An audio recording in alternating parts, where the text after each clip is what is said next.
Jonathan Arreondo, es en Ensenada, Baja California. Aquí enfrente del Riviera.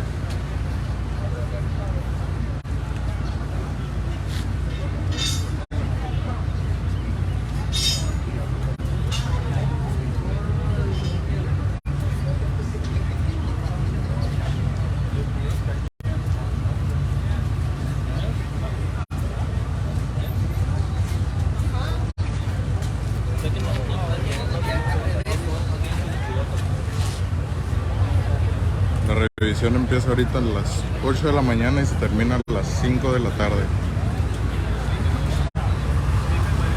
Aquí vienen llegando.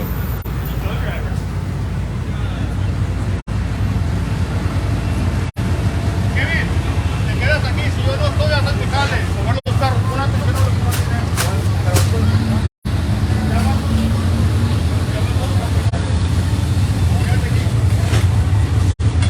Alex, ¿qué te digo?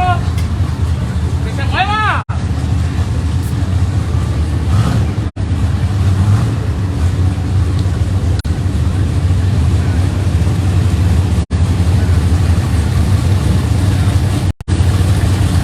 Saludos, Sol Luna.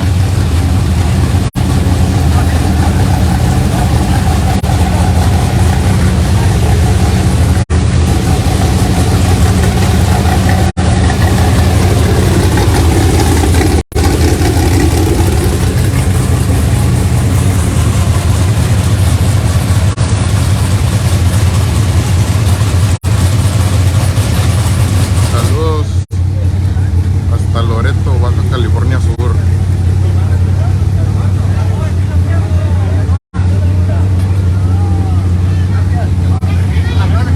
Si quieren involucrar más en lo que es en el off-road, les recordamos a ustedes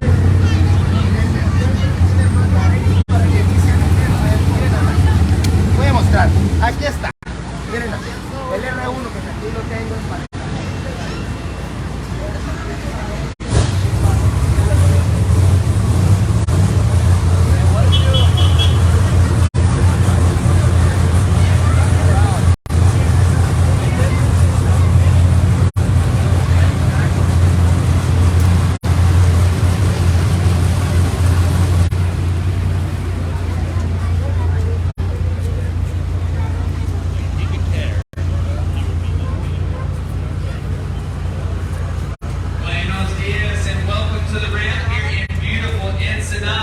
This is round number 3 of the Sport World Desert Championship Series, the Baja 400, brought to you by AP Racing Kills.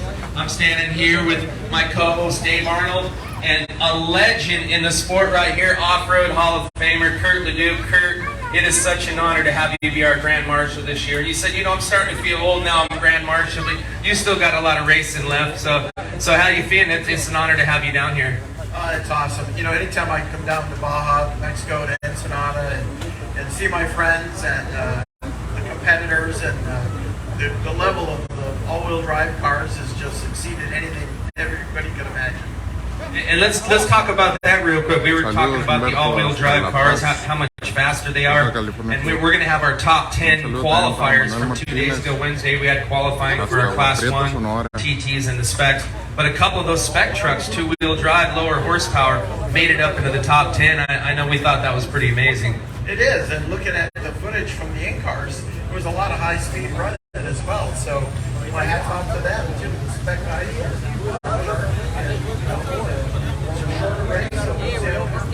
You know, and we talk about you being a legend, so much racing from short course to desert. You've been all over the world racing and doing some great things. So I know you got to have an expectation. What is your thoughts? Who do you think is going to win this year in the trophy truck division? There's a lot of fast drivers with new trucks. Anybody in that top 10 has a legitimate shot. I'd hate to pick one. You know, the McMillan family is strong, a lot of history, legacy there, you know, and I'm looking forward to it. Bill Dostola, you know, he's charging, and, you know, he's running in front of his hometown crowd, so he's going to push hard. So it's just go out on the course, find a safe spot, and watch your favorite drivers win by on Saturday. It's definitely going to be exciting, and you know, you talk about you're still so active, especially both the boys, Todd and Kyle. They're still doing the monster trucks and off-road and the short course and some good stuff. But you also are doing some other great things. Everybody knows about the Kurt LeDuc Swap Meet. Tell me about that. That's coming up here in October. Yeah, I put it on for the racers, and it's coming up October 8th. It'll be my 24th year of putting this on for the racers. So if you guys are interested, come on out. It's on the internet. But you know, my legacy is Kyle and Todd racing. Just drove back from Brandon. A huge crowd, and it's great to see the sport, short course, growing back up again. And the desert is so strong, the trophies and the specs. And you know, when you think about this, you know, every 2 trophy trucks is $1 million minimum, and then every time you stop and change tires and put fuel in, it's $2,000. Now, hopefully, you're putting in a good feed. But you know, it's a great sport, and to see this kind Manuel of Aquino, muchas gracias por esos 75 estrellas. You said they're your legacy, but it even trickles deeper than that. Your grandson was also on the podium at Grandin. Yeah, my grandson, Kyle's son Reed, he won his first race in kart, and then he got on the podium at Brandon, and just loves racing, loves passing cars. So I don't know where he gets it, but it's been a lot. It's been a lot of fun to get him see, you know, to that stage in his career. That LeDuc blood definitely runs deep, and it's mostly adrenaline. It's a little bit of blood in your veins. But so many people that helped Kyle when he started helped me, like Skyjacker. You know, those guys are on board. K&N's on board. You know, it's just to carry that legacy forward. You know, I've been wearing this hat for K&N since the 1980s. You know, whether I raced at Riverside or Brandon. So it's that legacy that's important to the sport. There's so much history in that line of cars. Everybody's got a book they should be writing. Absolutely. And real quick, where can people check out your swap meet? What's your website again? Well, Race Desert has it, but also my personal Instagram and Facebook, LeDuc Racing, for LeDuc. But today, this weekend, it's about those guys. So have a great race. I'm looking forward to waving the green flag. I'm a rookie at this, but I'm going to do my best. You're not a rookie behind the green flag, but first time waving it. Well, it's an honor to have you. Thank you very much for being our Grand Marshal here in 2022. And Dave, let's talk about some of the action that went down. We had qualifying on Wednesday, as I mentioned, the trophy trucks, and only one Class 1 car showed up. They kind of were saving their cars in the specs, but that was absolutely epic out there. En la revisión de la Baja 400 2022 en su tercera edición.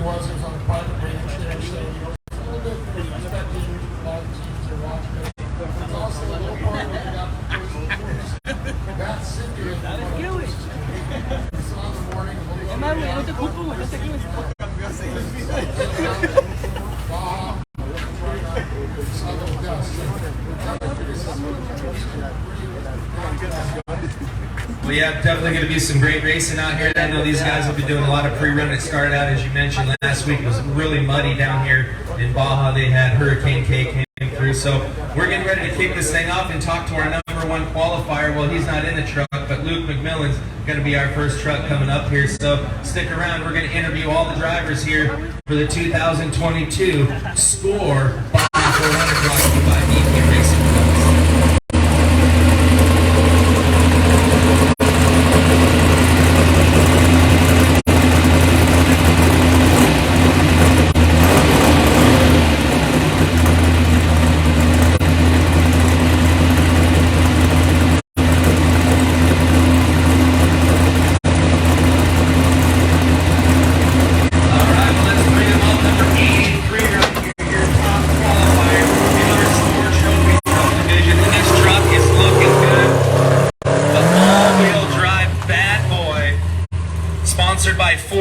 Parts, BF Goodrich tires. You got to have those on here if you want to come down here and beat Baja. And I know he's out doing a little bit of homework. I'm sure he's out running that first section. But who do we have, and what do you do for the team? It's just Gabe. I am the chief. What do you want to take for the team real quick? I got to take it.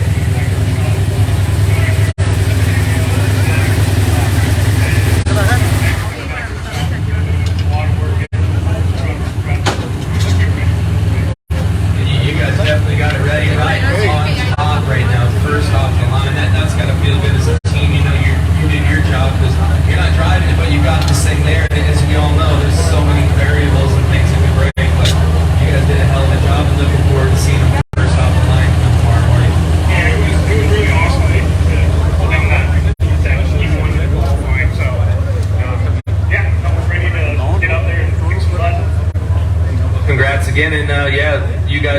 did work. Good luck. We'll see you guys on the starting line.